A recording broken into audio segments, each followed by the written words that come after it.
আল্লাহ রাসূল বললেন যে আলা আদুল্লুকুম, আমি কি তোমাকে বলে দেব যে কাজটা করলে তোমাদের মধ্যে মহব্বত তৈরি হবে, ভালোবাসা তৈরি হবে, তোমার স্ত্রীর সঙ্গে ভালোবাসা তৈরি হবে, তোমার সন্তানের সঙ্গে ভালোবাসা তৈরি হবে, আর তোমার পিতামাতার সঙ্গে ভালোবাসা তৈরি হবে। এখন আমরা অনেকেই বলি যে হুজুর কি বলেন, নিজের বউ তাকে আবার সালাম দেওয়া যায়? একটা লজ্জা শরমের বিষয় আছে না?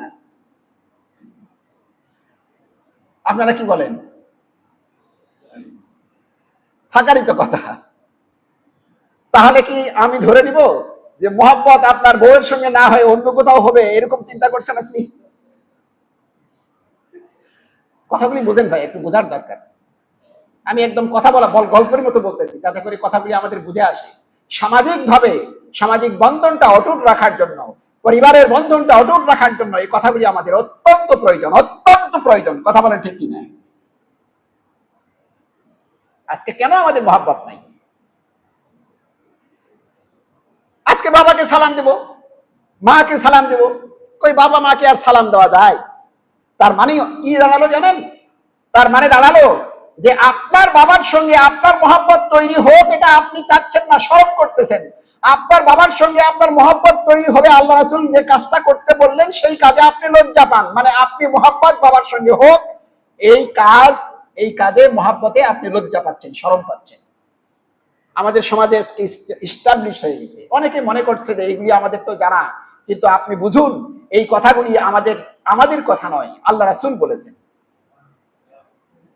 একজন বিজ্ঞানী যখন বলল যে কারেন্টে হাত দিবেন না, এখানে হাত দিলেই কিন্তু আপনার জীবন শেষ, আপনি বিশ্বাস করলেন। কিন্তু বহু মানুষ আছে কারেন্টে শক করার পরেও বেঁচে যায়। কথা বলেন ঠিক কিনা? কিন্তু আল্লাহ রাসূল যে কথা বলেছেন তার মধ্যে কোনো সন্দেহ আছে? কোনো সংশয় আছে? কোনো সংশয় নাই। সুবহানাল্লাহ। আল্লাহ রাসূল বলেন ইফশু সালাম বাইনাকুম, তোমাদের মধ্যে সালামের প্রচলন করো, তোমাদের মধ্যে সালাম বিনিময় করো, তাহলে কি হবে? তোমাদের মধ্যে ভালোবাসা তৈরি হবে। মুসলিম শরীফের হাদিস। আজকে আমরা যদি শপথ করি, আজকে আমরা যদি সিদ্ধান্ত গ্রহণ করি, আজকে থেকে বাসায় যাব, আসসালামু আলাইকুম, বাসায় সালাম দেব, পারবো না? একটু মেহরবানি করে বলেন না ভাই, পারবো না? পারবো না? আপনার ক্ষতি হবে না লাভ হবে? অনেকগুলি লাভ হবে, এগুলি কথা বলা যাবে না। তারপরে একটু বলি, কমপক্ষে শয়তানের ওয়াসওয়াসা থেকে আপনার বাড়িটা হেফাজত থাকবে। আল্লাহ রাসূল বলেছেন হাদিস, আপনি যখন বাসায় সালাম দিয়ে প্রবেশ করবেন, একজন শয়তান আরেকজন শয়তানকে বলে, এই এখান থেকে সরে যাও, এখানে থাকার জায়গা নেই। সুবহানাল্লাহ বললেন না?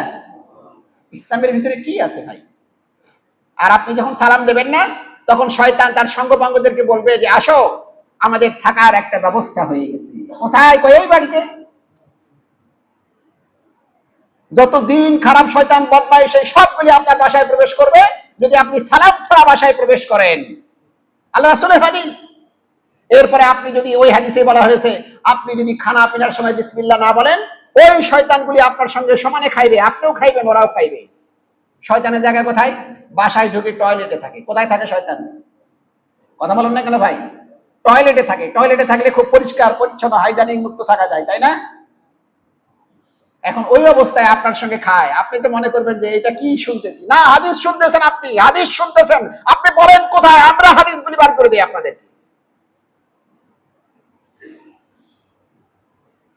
আজকে সমাজে মহব্বত নাই, এই কথাগুলি আমাদের প্রচলন নাই। কতটা সোশ্যাল হতে পারে ইসলাম, কতটা সামাজিক হতে পারে ইসলাম, কতটা প্রয়োজনীয় মানুষের জন্য, মানুষের জীবন ধারণের জন্য, পরিবার গঠনের জন্য, মহব্বত তৈরি করার জন্য, আপনি চিন্তা করে দেখেন।